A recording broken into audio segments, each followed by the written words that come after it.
Hey, good afternoon, everybody. On this Tuesday, May 6, 2025, I have all of your stories for your rush hour ride home, and there is so much to talk about, jam-packed. We've got the Met Gala. We've got what Megyn Kelly has to say about it. Let me give you a spoiler, snark. And also, which person is going viral for her panties she wore at the Met Gala. I'll talk about that. Plus, a kicker was fired. The third best kicker of all time was let go due to, they say it's not because of his personal life, but he's under investigation. I'll share that. And more conversations about the movie Tariffs. We didn't get to that last episode. Ryan Reynolds has a new ad deal going on with Tim Horton. And more interestingly, we've got Blake Lively, Justin Baldoni updates as another content creator has been muted on TikTok over the Sham Subpoena gate. It gets more interesting. Also, tariff talk. Toy makers are saying, look, we don't care about the tariffs. We're not bringing our factories back to the U.S. And then more conversation on Alcatraz. An idea being floated around that Trump may have been wanting to rebuild and renovate Alcatraz like he's Chip and Joanna Gaines because of a movie he just watched. All these stories and more, it's coming up right now on The Rush. Okay, Megyn Kelly, always ready to pounce on a cultural story like vultures on roadkill, is here to share some shade about the Met Gala. Have some respect, you absolute cultural lowlifes. You got in here because Anna Wintour thought somebody might click to see your half-naked body on her red carpet. But have some respect for the actual great works of art that are in this place. You don't understand true beauty and true culture. Like, they only understand it through their Kardashian lens. It's absolutely disgusting. Here's the thing. Here's what they're saying about tonight's gala. Okay, they're calling it superfine, tailoring Black style, which the museum says is a cultural and historical examination of Black style over 300 years through the concept of dandyism. The Met show tonight, for the first time, is entirely devoted to designers of color. As the New York Times puts it, focuses on the way Black men have used fashion as a tool of self-actualization, revolution, and subversion throughout American history. And by the way, no better cultural commentator about Black culture than Megyn Kelly, of course, the literal whitest person out there. All right, but hey, she's not wrong. Blackpink's Lisa in trouble in hot water. People zoomed into her panties. I don't know. I didn't do it. And they say Rosa Parks is on her underwear. If you zoom in, I guess she's got so Rosa Parks lace underwear. Now listen, you know, these celebrity, and by the way, you might say, who's Blackpink and who's Lisa? Well, she's got 106 million followers on Instagram. So if you don't know who Blackpink is, you're just not young and hip. Hey, you're old like me. That's okay. The last celebrity you remember is Miley Cyrus. Everyone after that, you're like, Doja Cat, who's that? Is that a thing? Is that a person or is it a cartoon? Which Pixar character is Doja Cat? Either way, all I'm saying is this. You know, they get dressed by, you know, their stylists. They, you know, they're such part of a machine. I doubt Blackpink's Lisa was in Victoria's Secret, you know, looking through the thong section and rolled up on some, you know, Rosa Parks underwear. But either way, it's the latest of outrage here. And yeah, I can't imagine she knows. I'm sure she's like, wait, what? What did I wear? I have no idea. I got to check my own underwear. I don't have it. Okay, no, I got Looney Tunes characters. Okay, moving it along. What's next? Oh, this is a good, here's a palate cleanser for you. I mean, you know, if there's one person out there that Megyn Kelly can't talk trash about, it's the Irwin family, right? Robert Irwin's going to be on Dancing with the Stars, son of the late, great Steve Irwin, and the family's so likable you can't help but smile. I am nothing anywhere close to being a dancer. No, the moves, I've got this, you know, I've got a little bit of that. That's it though. Like, yeah, so I'm definitely going to be leaning on my sister. My sister's incredible. She's such an inspiration. My greatest inspirations in life, you know, it's my mum and my sister. I'm calling it right now. After Dancing with the Stars, Robert Irwin, the next Bachelor. Let's do it. Get this. Is he dating somebody? I have no idea. Either way, I want him out there. I want him to find as much love and happiness as possible. I mean, first of all, I can't imagine what it's like to lose your father the way that they did. And the family, you know, they advocate. They're like the biggest, some of the biggest celebrities to ever come out of Australia. And I wish them well. All right. Well, Donald Trump wants to slap 100% tariff on films made outside the U.S. I wanted to share this earlier, but we ran out of time. But here is a movie producer talking about how how this tariff could kill the movie industry. Mind-blowing that so many movies are being shot outside the U.S. because it's cost prohibitive to do it here, especially in Hollywood. So how do you go forward in this industry with this? Well, first of all, I've just started to put this through my thinking cap to try to figure out all the variables, because it makes it incredibly impossible to have a film industry with these kind of locks on your hands. You know, it's not, the money thing is a big issue. Like, we can talk about that, but it's really the creative thing. I thought about it. I was thinking about which movies could you make. There are American movies like Crazy Rich Asians. It's an American movie. It's produced by Americans. It was financed by Americans. It had American stars. It had, and a couple of English people. It had an American director who did Wicked. You can't shoot that in San Francisco. You know, it's just not possible. So everybody would not have that. They would not have Wicked. They would not have Crazy Rich Asians.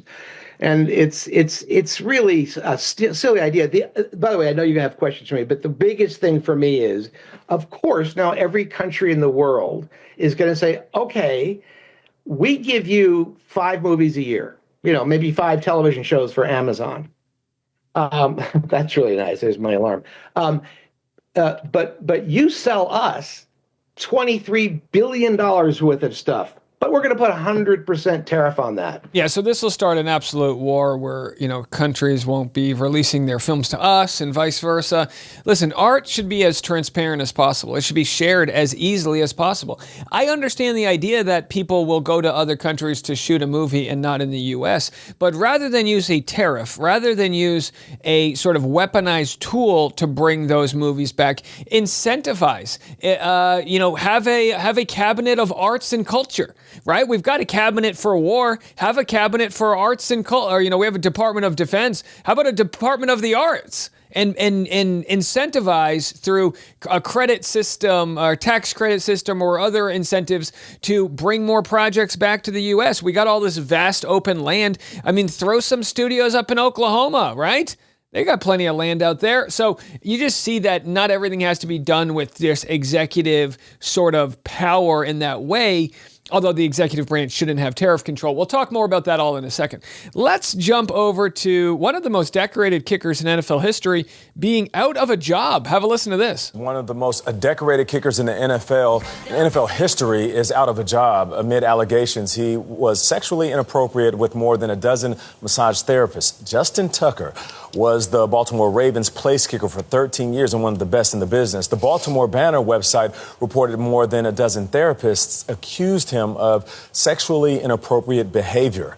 Tucker says the claims are false and he has not been charged with a crime. In a statement, the Ravens did not mention the allegations, saying it was a tough football decision. Now, of course, the decision's made because of off-the-field stuff. I mean, he's number 3 all time. He's considered the best long-distance field goal kicker. He's a fantastic kicker. But 12 different massage therapists all making similar claims.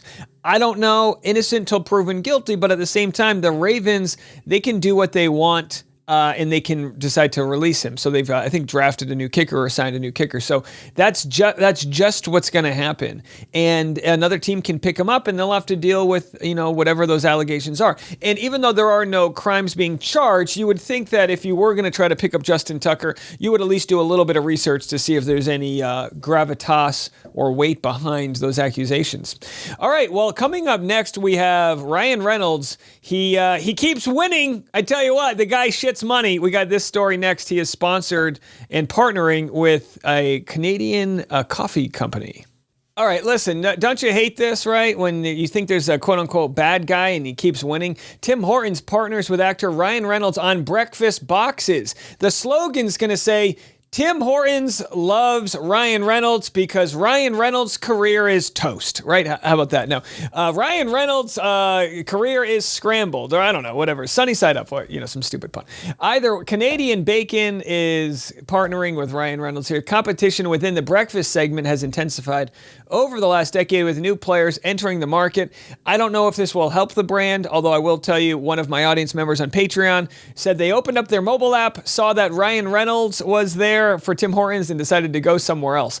I wanted to like Tim Hortons because you hear all these Canadians are like, dude, Timmy's A. And I'm like, yeah, well, I don't know. Is Timmy's good? And I've only had it a couple times and it was disgusting. So I've been told that Tim Hortons used to be good and maybe it was, corporatized or something happened. Same thing with Dunkin' Donuts, right? Dunkin' Donuts used to be a good donut. It was good. You could get a good brekkie, kid, a good breakfast sandwich, son. And then all of a sudden it's garbage. The bagels don't even taste like bagels anymore. In fact, I don't even think it's real bread. My opinion, don't sue me, Dunkin's. America runs on lawsuits. But either way, that's a big win for Ryan Reynolds. It's like, come on, dude, you don't need the money. You know what I mean? You got Mint Mobile, you got your Betty Blue Balls Buzz Kit, whatever she's peddling there, jewelry line, hairline. I mean, they literally, next thing you know, they're going to have their own legal, insurance company they're selling. And God knows they're going to need it. And we're going to need legal representation for all these content creators getting their content taken down. We covered this morning, not actually Golden's TikTok page. 3 of her videos were muted, and the videos that were muted had to do with the Sham subpoena. The subpoena that was really used to crack open this case, a subpoena that may be looked into by the New York bar because of how unethical it was. Well, now we have Katie Rose Pope posting that she had one of her videos taken down for similar reasons. Have a listen to this. TikTok is creating a copyright infringement, and they took down my own sound of me talking about this comment here. This is about Van Zandt and the subpoena gate. And another creator on here was just talking about how her sounds were taken down, and I guess copyright is one of the non-appealable offenses on TikTok. But and by the way, copyright should be the first appealable offense. So you're telling me I could make a TikTok and some Joe Schmo that doesn't like me can just willy-nilly file a copyright claim? So this is silencing. Now, it's not freedom of speech, right? Because this is a private company. So even though it's a sham, people can decide to do what they want with it. Although I will say, TikTok is the worst app when it comes to freedom of speech. You're constantly seeing plagiarism not being handled, right? You're constantly seeing silencing going on. The app is literally just not built with that ideal in mind. Versus Meta and YouTube, while they, YouTube might say, hey, there's just certain content that's heavy to talk about, so we don't want to put advertising dollars behind it. But they're never taking things down. Now, sometimes you're on the wrong side of a story, and that does happen. But for the most part, not nearly as bad as TikTok. it's my voice giving my own opinion, so I don't think I'm infringing on any copyright there, and I don't think anything was in the background. Tell them to go infringe on this, right? Either way, so we'll continue to cover these stories. I think this is becoming a wilder story than we could have imagined. The Sham subpoena, the Streisand effect. We talk about the Streisand effect, right? That's when Barbara Streisand tried to do a lawsuit to get the Hollywood, map of Hollywood homes removed. She wanted to get her home removed from the map of celebrity homes, but by doing that, created more attention for herself and made the situation worse. And that's exactly what's happening here with this sham lawsuit. Was already sketchy, but now that these content creators talking about it are getting their channels muted, even sketchier. So a lot of conversation around Justin Baldoni's PR and how they've gone radio silent. Not always the case. Now, big fan over here of Ashley Brianna Eve. We're gonna have her on the show this week. I cannot wait to chat with her. She does a great job talking about PR strategy. Here's what she had to say about where Justin Baldoni is now with his PR. Well, I don't think that pure silence from Justin Baldoni was his original PR move. When we look at his original PR move, he and his team were putting out receipts. Him and his team were putting out statements. They were more active. And what happened? Blake Lively shut it down. I hate to say it, but her PR approach is very effective, other than Donutgate. I think the silence approach is in response to how Blake responded to him. And what I mean by that is when he originally came out with those drops and some quotes that were coming out, especially from Brian Freeman, her team came out with, well, look at this abuser. It's just the abuser playbook. Like I told you, he's an abuser. He's trying to silence me. Yeah, and so it's very interesting to see this back and forth go down. I would say that, yes, I think Baldoni realized they were already winning the public case. the court of public opinion. They were already winning, so they pulled back. They got all that initial information out, and they said, all right, we're going to let our little army do its work for us. But interesting stuff. And by the way, do I hear a Canadian accent coming from Ashley Brianna Eve? Sounds like it. Well, the next story will be the Canadian Prime Minister and his big meeting with Donald Trump. We'll have that next. Pretty big day at the White House as the Canadian Prime Minister meets with Donald Trump, and he tells him, look, Canada's not for sale. Although Trump's going to say, but can we make an offer? Here's the conversation. As you know from real estate, there are some places that are never for sale. That's true. We're sitting in one right now, Buckingham Palace that you visited as well. That's true. And having met with the owners of Canada over the course of the campaign last several months, it's not for sale, won't be for sale ever. But the opportunity. You know what is for sale is these gaudy styrofoam like home goods things they put in the background. I just want one day these things, the glue to fall off and it just like falls down. What in the hell is that? The opportunity is in the partnership and what we can build together. And we have done that in the past. And part of that, as the president just said, is with respect to our own security. And my government is committed for a step change in our investment in Canadian security and our partnership, and I'll say this as well, that the president has revitalized international security, revitalized NATO, and us playing our full weight in NATO, and that will be part of it. I love it. He's good. Mark Carney is good. He kind of made it so likable. This is what's so great about the Canadians, right? They're so likable that Trump can't even come back with anything. And how many times did he talk about partnership? We're not for sale, but we love our partnership. Now, previously, Trump just said, he talks about this $200 billion trade deficit, this idea that we don't need Canada. Sorry, let me tell you something right now. Canada is so rich in natural resources. It's got lumber, it's got oil, it's got land, it's got hockey, maple syrup. I mean, it really has it all. Let's keep them as our friends. The last thing we need is to them start exporting their maple syrup to Russia or some other country, right? But what's really interesting with this conversation is, and we just showed it with this sort of renovations Trump's got going on, right? He's got this gold spray paint. When no one's looking, he's just spray painting everything gold. One day next thing you know, these logs of wood are going to be gold bars just sitting back there. But either way, here we have his, I call spawn of Satan, this little Baldilocks over here, Stephen Miller. I mean, just a bad guy. He's changing the definitions of due process. He's lying to people's faces about Supreme Court decisions. And here he is trying to make the argument about why we should open up Alcatraz for our dangerous prisoners. The symbolism, and anyone who's toured Alcatraz, it's a great, tourist destination for your family, a lot of history there. But it was built in 63, it closed down in 63. It was too expensive to operate. And they'd basically have to raise it because the facility is so, it's bad. Raise it and then rebuild it. That's according to people who used to work there. Yeah, what's up with Donald Trump where he wants to turn Alcatraz into some mid-century modern prison? He's like the Chip and Joanna Gaines of the sort of prison industrial complex. Your reaction to that concern, and again, it's a great tourist stop if you happen to be in San Fran. Well, sea travel and air travel have improved enormously since 1963 when that facility was shuttered. So I have no concerns about the ability to get supplies, provisions, and resources to and from the island. No, Stephen, the actual facility itself, sorry, I don't mean to interrupt. The actual facility itself, the argument is it would have to be raised and completely rebuilt. Right, but I'm saying when it was closed in 1963, that was the complaint. As for the facility itself, that's easily refurbished. So that's all nonsense. Look, Alcatraz was built. Let me tell you something right now. I'm from coastal New England. I know. I've got that beautiful Rhode Island hair, right? If you've ever renovated an old home, it's way harder to renovate an old home than it is to just build a new one. Are you kidding me? Are you kidding me right now?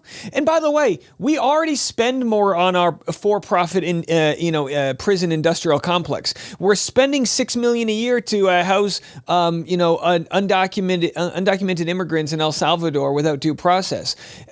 If we did have a prison problem. There's plenty of land in the United States where you can put a prison and have zero chance of these prisoners escaping. So this whole argument about wanting to put, they're just trying to light money on fire. So again, we don't need to hear what Stephen Miller has to say in response. But what I find really interesting, it's like, who had the idea to bring back Alcatraz? Well, Charlie Sykes, conservative podcaster, has a very interesting theory. Interesting that people were wondering, what the hell? Why are you talking about Alcatraz? Where did that come from? And there were some snarky commentators who said, well, it must have been something that he saw on television, because we know how Donald Trump works, right? If you're on Fox News, you get to be in his cabinet.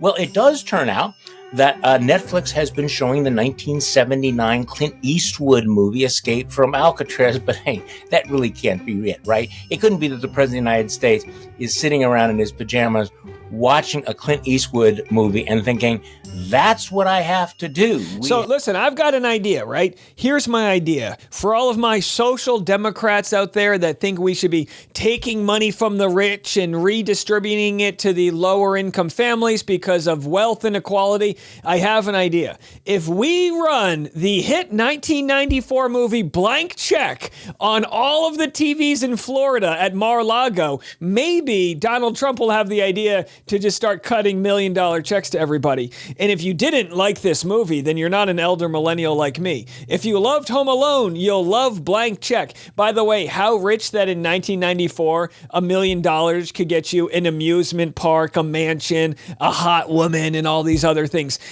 In today's world, $1 million, like you win Survivor, what are you going to do with your money? I don't know, chip away at my student loan debt? You know what I mean? Like, what are you talking about? And by the way, just to mention, the most problematic, I think about this at least once a week. The most problematic thing about Blank Check is not that he received a blank check and made it into $1 million. It's that there's a kissing scene between a 31-year-old woman and an 11-year-old guy, the star of the show. So he says, when can I see you again? Have a listen to this. Can I see you again, Shay? Why don't you give me a call in, say, about 10 years?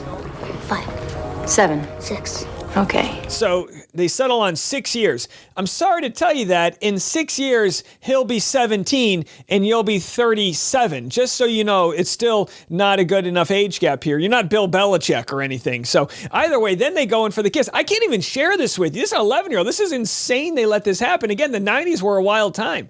So let's move it on to something else. Coming up next, we have a big update on the Columbia student who was detained, right? So he was detained while he was there to take a citizenship interview test. And by the way, this isn't someone who has any record whatsoever that is of sort of any problematic stuff, right? He's just I believe a PhD student. He knew this was going to happen, so he had hired immigration attorneys. He was prepared for it, but he was still bamboozled. And by the way, remember, everyone said we need to get out the violent criminals. Okay, if you're coming into this country through the right means, that's okay. You got to do it with the rules, the right way. Well, what happens when people do it the right way? That's still not enough. I have to mention to you, this was, a very nasty tactic. It was literally an art of deception, because you were you visited the lot. You couldn't see any signs. We entered, there is no signs. They were hiding in the lobby, waiting for me to go through the interview. We saw some officers seemingly hiding in their cars and at some point wearing a vest, which was a bit of an indication, but still everything seemed calm and nobody was coming in or out. Now, I want to clarify, I am not calling for violence, but the fact that a lot of these ICE officials wear masks and don't show their badges and they just come after people, I am shocked there hasn't been more violence. I am genuinely surprised. Now, the reason why how they're protecting themselves is they're going into these immigration offices, into judicial buildings and things like that, because you're basically going past security, so they can guarantee that it's a safe place to then, basically kidnap people. Right. Why do you think they made you take the test, sign this oath? Why do you suppose, if you have any idea of why they wanted to do that instead of just taking you right away? I don't know why, but what I know is this is a betrayal to the Constitution of this country and to the process. I've done everything the right way. I've gone through the process. I have I've applied the right way. I showed up for my interview. I shared and answered all of the questions honestly. And I said, I am willing to defend and protect the Constitution of this country. And by the way, I guarantee he knows more about the Constitution than many of our citizens do. The test is actually a pretty high level, and I don't think most people could pass that test, including, by the way, the executive branch, who is not following the Constitution, right? They took an oath. Trump took an oath to uphold the Constitution, and now he's not even listening to the Supreme Court justices. When they say, turn that plane around, he goes, well, it's already over international waters. And they say, 9-0, bring that person back. Well, we're going to have to, they are, in the fact that my Republican friends out there aren't putting up more of a stink, a hard line. You want to talk balls and strikes? This is it. This is your balls and strikes. Defending people who did things the right way through the legal system, through the framework we set up. These are the people you go to bat for. These are the people you defend, and you say, you know what? You gotta, it is a hard boycotting of the administration if they're not going to follow the basic rules that we all agreed upon in our country. Well, I tell you what, quick tariff story. How about this? Mattel CEO says manufacturing toys outside the U.S. is still the best balance, even with the tariffs. But if the tariffs come and they stay, would it be cheaper to manufacture toys in the United States? We don't see that happening. We believe that production in other countries where we can be efficient and more productive is the best balance between manufacturing in international outside of the U.S. and continue to develop product in terms of design and creativity in America. And that's really what it comes down to, right? Is the idea that there are other markets these companies can sell to, these multinational corporations. They need the U.S.'s business, but if they don't have it, they can go somewhere else. They're just going to lay off people here. They're going to shutter their distribution channels here, and they're just going to go where the profit is. So what you're seeing is Donald Trump trying to employ decades-old trade rules in a modern world where that just doesn't work. And like I've said before, we are about to see the devastating results. I just got the photos from my wife. I mean, my wife just went to Walmart for our son's birthday. I stayed out in the car because there's a measles outbreak, and we're not bringing the baby in until he's vaccinated. And look at this. This is the shelf. That's the shelf at Walmart, folks. That is bare. There are no presents for the kids right now. And if it hasn't hit your stores, give it a day or two. You think I'm making this up. You think this is fear-based. This is the result of the administration's policies. We're playing chicken and we are blinking. That's it for today. We'll be back in the morning. I'm Dave Neal, and this is The Rush.